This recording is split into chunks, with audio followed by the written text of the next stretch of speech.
नमस्कार जी सभी को Shri Shyam group of education YouTube channel पे आपका हार्दिक स्वागत एवं हार्दिक अभिनंदन है। Class BSc BEd first year के लिए एवं बीएससी सेमेस्टर फर्स्ट ईयर के लिए अपनी एक कॉमन यूनिट है जिसका नाम है प्रत्यास्थता, वो अपनी कंटिन्यू कर रही है, अभी चल रही थी।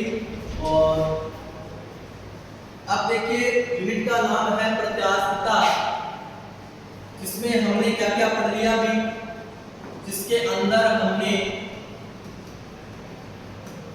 प्रत्यास्थता क्या होती है, ठीक है, प्रत्यास्थता सीमा क्या होती है, विरूपक बल क्या होता है, प्रत्यानयन बल क्या होता है। और इसके बाद में हमने हुक का नियम पढ़ लिया था, जो कि अपने बीएससी बीएड फर्स्ट ईयर के अंदर 1 नंबर के क्वेश्चन आया हुआ है, प्रत्यास्थता सीमा वाला क्वेश्चन आया हुआ है।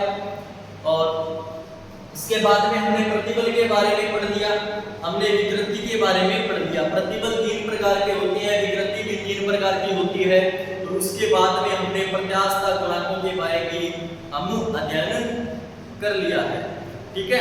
इसके बाद में हम एक इंपॉर्टेंट क्वेश्चन है पवासो अनुपात, क्या पढ़ेंगे, पवासो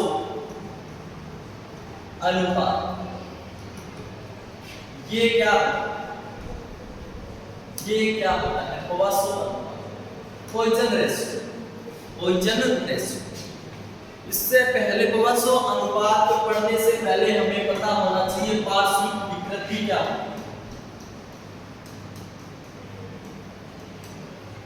पार्श्विक विकृति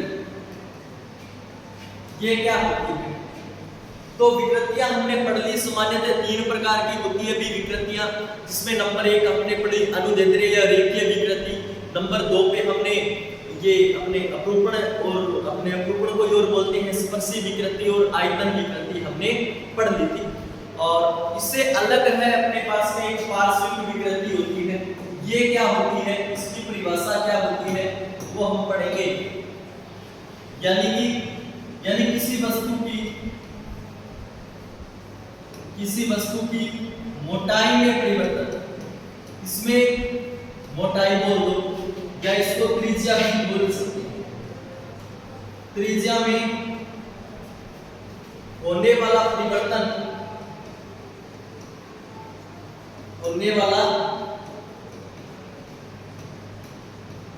परिवर्तन तथा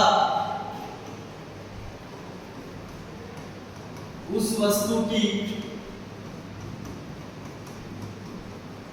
प्रारंभिक मोटाई या त्रिज्या का अनुपात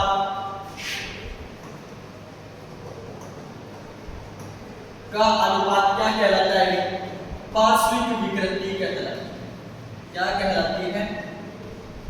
पार्श्विक विकृति कहलाती है। ये पार्श्विक विकृति की परिभाषा है, ठीक है। ये होगी अपने पास में पार्श्विक विकृति। और हमें पता है कि अनुदैर्ध्य विकृति क्या होती है, हमें पता है अनुदैर्ध्य विकृति क्या होती है। अनुदैर्ध्य विकृति ये क्या होती है, सभी को पता है। क्या पता है कि लंबाई में परिवर्तन, किसी वस्तु की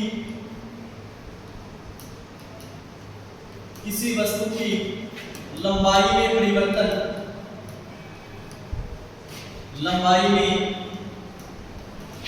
परिवर्तन, तथा प्रारंभिक लंबाई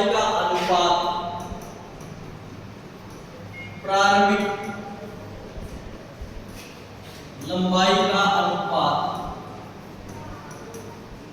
क्या कहलाता है कि अनुदैर्ध्य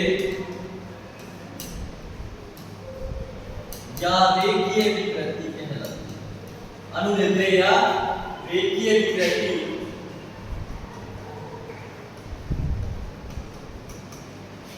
कहलाती। तो ये हो गया अपने पास में दोनों विकृतियां आ गई ना।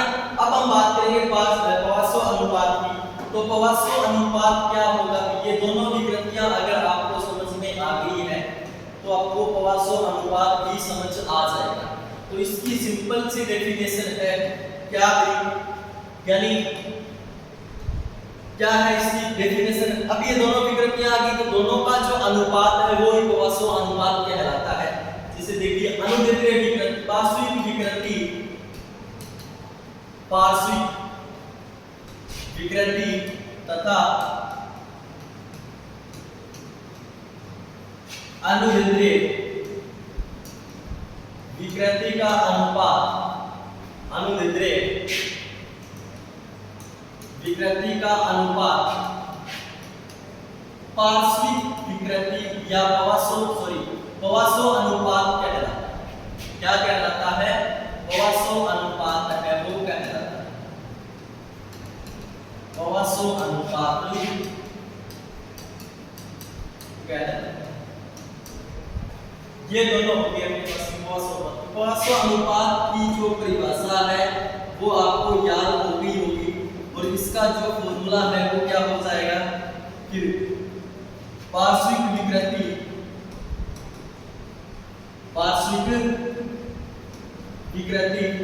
बटे अनुदिद्रीय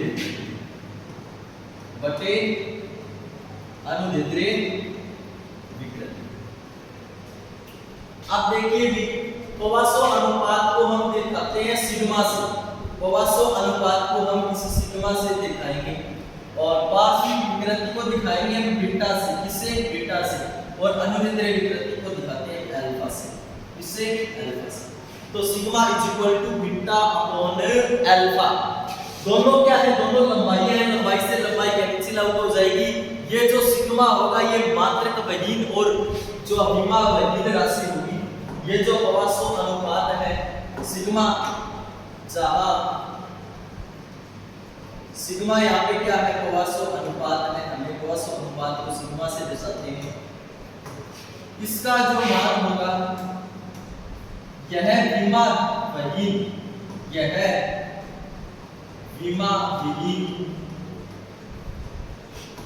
मात्रक विहीन राशि है। विहीन राशि है जिसका मान पदार्थ की प्रकृति पर निर्भर करता है। जिसका मान